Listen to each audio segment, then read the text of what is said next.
Парламент Конституциянын долбоору боюнча референдумду 11-апрелге белгилөөнү жактырды. Аталган мыйзам долбоору бүгүн 2 жана 3 окууда добушка коюлду. Жыйынтыгында 94 депутат макул, 6 каршы добуш берди. Өткөн жумада парламент 1-окууда колдогон. Референдум дайындоого 87 эл өкүлү макул, 9 каршы добуштарын беришкен. Референдумду жергиликтүү кеңештерге шайлоо менен кошо 11-апрелде өткөрүү сунушталган. Бул мыйзамга эми президент кол коюшу керек. Макул 94, каршы 6 бары 100, катталды 100, мыйзам долбоору 2-3 окууда кабыл алынды. Биринчиден мамлекеттин тынччылыгын, коопсуздугун карашыбыз керек.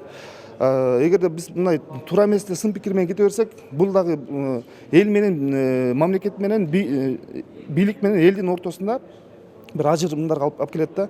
Бул дагы мисалы ачык айтканда кайсы бир мисалы тышкы күчтөрдүн кийлигишип аткан иштери бул.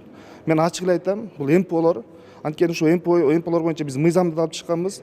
Анткени ушу мынакей 5-инде болгон төңкөрүштө, башаламандыкта алдыда жүрүп, элди мисалы бул бийлик кетсин, бул бийлик баягы шайлоону жокко чыгарыш керек, мыйзамды өзгөртүш керек деген адамдар дагы эле ошондой сүйлөп атат да.